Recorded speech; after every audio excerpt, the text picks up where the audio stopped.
Pemirsa Organisasi Angkutan Darat meminta Kementerian Perhubungan untuk mengkomunikasikan dengan Kemenko Perekonomian terkait kebijakan pelarangan mudik lebaran pada tahun ini, di mana kebijakan tersebut dinilai sangat memberatkan sejumlah angkutan darat yang terpukul akibat pandemi.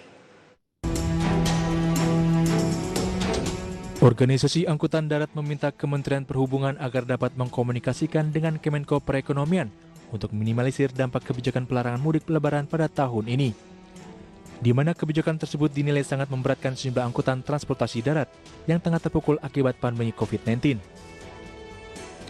Seperti diketahui, pelarangan mudik pada tanggal 6 Mei hingga 17 Mei 2021 telah menjadi duka nestapa bagi bisnis transportasi umum, baik moda angkutan darat, udara, laut, dan perkereta apian. Di mana bagi operator perayaan Hari Raya, Lebaran, dan Tahun Baru justru menjadi momentum peningkatan jumlah penumpang. Berdasarkan data Organda, dampak pandemi pada tahun lalu telah membuat operator merugi hingga mencapai 15,9 triliun rupiah dalam setiap bulan. Bahkan angkutan umum darat menjadi yang paling banyak merugi setelah kalah bersaing dengan kendaraan pribadi dan angkutan plat hitam. Adapun DPP Organda telah menyampaikan harapan tersebut kepada pemerintah sejak awal pandemi COVID-19 melanda Indonesia. Untuk itu pihaknya juga meminta sejumlah relaksasi yang dapat diberikan. Di antaranya ialah pengambilan pinjaman, biaya operasional, dan biaya lain saat kendaraan tidak beroperasi. Berbagai sumber untuk IDX Channel.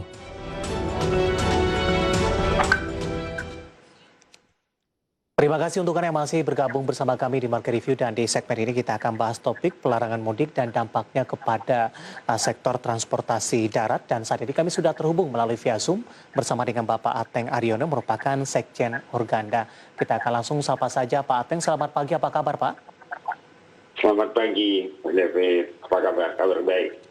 Terima kasih Pak Ateng sudah meluangkan waktu di IDX Channel. Pak Ateng, kebijakan larangan mudik di 2021 ini kembali diberlakukan setelah di tahun 2020 kebijakan yang sama juga diambil begitu.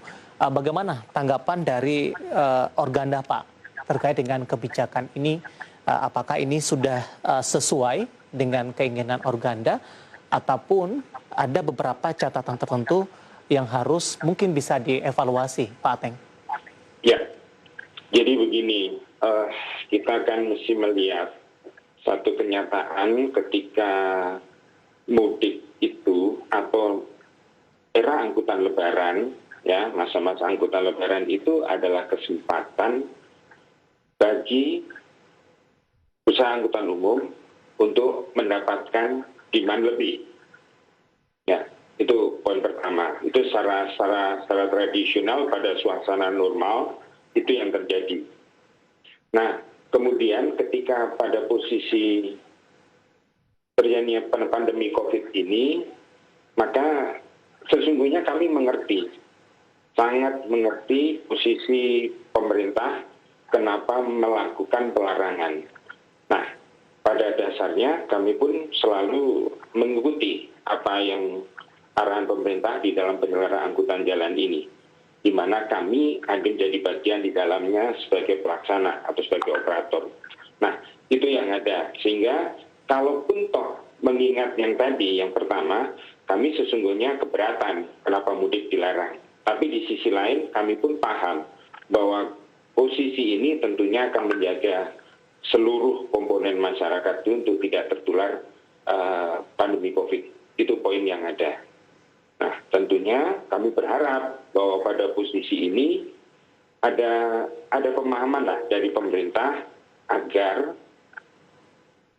posisi kesempatan untuk sedikit melayani masyarakat ini bisa dilakukan hal-hal lain yang dikompensasikan terhadap usaha-usaha kami ataupun terhadap awak-awak kami. Itu bisa juga pikir satu hal yang sederhana saja. Maksudnya dalam hal ini Pak Ateng, mudik tetap terus berjalan, tapi dengan catatan di sini menerapkan protokol kesehatan yang ketat. Atau seperti apa Pak? Begini, kalaupun toh sekarang itu mudik dilarang, ya, karena mungkin pemerintah sekarang ini pada posisi khawatir, mengingat mungkin tracing yang dilakukan tidak cukup lengkap, sehingga akhirnya tidak cukup mengetahui posisi pergerakan ini sejauh mana membahayakan. Namun mungkin berkaca dari data statistikal yang lalu, bahwa kalaupun toh pada saat long weekend ataupun libur-libur yang bukan lebaran, itu pasti ada sedikit lonjakan. Nah, pada posisi itu rasanya memang patut dipahami. Itu tapi yang lalu kan. Nah, pada posisi sekarang, kalau kami berpikir sudah ada vaksinasi, ya kan, sudah ada vaksinasi, kesadaran masyarakat untuk minimal 3M itu pun juga sudah semakin baik. Nah, pada posisi itu mestinya ada tambahan lagi, protokol tambahan ketat gitu kan. Nah, itu kan harapannya ke sana. Namun kalau toh itu tidak memungkinkan juga, mestinya kepada industri terdampak seperti kami ini, itu bisa mendapatkan sesuatu yang sifatnya barangkali kompensasi ataupun apapun yang meringankan bagi usaha kami. Karena kan kami berjalan dari A sampai Z ini adalah urusan kami. Mulai dari investasi sampai dengan okupansi itu urusan kami. Nah, kesempatan okupansi ini kan yang kemudian dilarang untuk tidak boleh. Nah, barangkali kalaupun toh itu terjadi dan tetap dilakukan, barangkali ada pemikiran oleh pemerintah bahwa pemerintah melakukan sesuatu, beban kewajiban kami ini diperingan. Banyak hal yang bisa dilakukan untuk itu. Apa saja Pak Ateng beban dan kewajiban yang diperingan atau mungkin kendala-kendala yang menjadi pemberat bagi Organda, terutama di tengah pandemi, Pak? Jadi begini, kalaupun toh kami ini secara wajar ketika kami melakukan usaha ini, pasti yang kami lakukan pertama dari investasi. Sektor investasi itu kami pasti tidak melakukan dengan modal kami sendiri, tetapi tentunya banyak juga di backup oleh perbankan maupun lembaga keuangan lain non-bank.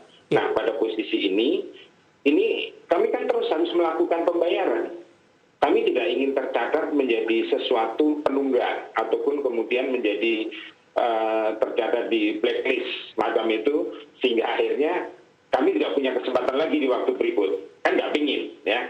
Nah, ini mestinya pemerintah bisa membantu barangkali kepada usaha transportasi yang memang terkontraksi sangat dalam, secara statistikal mengatakan begitu. Nah, itu bisa diberikan keringanan bunga yang luar biasa yang dilakukan untuk ketika pinjaman awal. Nantinya pun ketika recovery itu mereka bisa mendapatkan pinjaman dengan yang bunga yang sangat kecil dan syarat yang tidak memberatkan dan tidak aneh, barangkali gitu. Baik, di sepanjang pandemi, Pak Ateng, untuk Organda memang sebelumnya belum mendapatkan insentif atau sudah ada tapi tidak terlalu signifikan dampaknya, Pak? Begini, kami mulai dari POJK 11, POJK 84 itu ya, itu kan mengatur bagaimana termasuk kami bisa mendapatkan kesempatan di dalam situ. Tetapi sekali lagi bahwa yang berjalan itu tetap tergantung dari performa masing-masing kreditur gitu kan. Ya. Masih itu masing-masing itu yang kalau performanya bagus sebelumnya maka mungkin bisa langsung dibantu. Tapi toh bantuan itu mungkin sekedar perpanjangan dan mengalihkan beban yang sekarang ini mungkin diperingan nanti jadi di belakang, dialihkan begitu. Nah, kalau ini kami perlu campur tangan pemerintah, barangkali dengan beban bunga itu dihilangkan, pasti akan signifikan pengaruhnya. Itu salah satu. Kedua, memang sudah terjadi di relaksasi di perpajakan, mulai dari PPh 21 yang DTP. Nah, itu mestinya bisa berjalan terus, karena posisi pandemi kan belum dicabut oleh pemerintah. Ya. Ya kan? Nah, ini bisa berjalan terus. Belum lagi PPh 25 yang cicilan dan sebagainya. Itu mestinya bisa dilakukan dan semestinya tanpa harus melakukan permohonan yang cukup berbelit, itu bisa dilakukan bantuan. Nah, ini kan itu yang kedua. Yang ketiga, barangkali yang paling sederhana itu tentang perpajakan pajak kendaraan. Ada BBN, ya, ada BPNKB, ya, PKB dan BPNKB, ya, PKB dan BPNKB. Nah, ketika PKB ini mestinya ketika masa pandemi itu bisa dinolkan, bukan sekedar mengenolkan dendaannya, tetapi mungkin bisa dinolkan total selama masa pandemi. Kan kami mengikuti pada posisi ini. Ya, nah ini harapan kami. Terus yang lain mungkin yang sederhana yang lain adalah PBB. PBB itu tetap wajib kami bayarkan per tahun. Nah, mungkin pada masa pandemi ini karena ini posisi yang perkecualian gitu, mungkin bisa untuk tipe kendaraan, kantor dan sebagainya itu bisa mendapatkan keringanan yang signifikan seperti itu. Itu pasti dampaknya bagus buat usaha transportasi. Pak Ateng, kita masih punya satu segmen lagi, kita akan jeda terlebih dahulu Pak, nanti kita akan lanjutkan dalam pembicaraan bersama kami. Pak Griffy akan segera kembali sesaat lagi.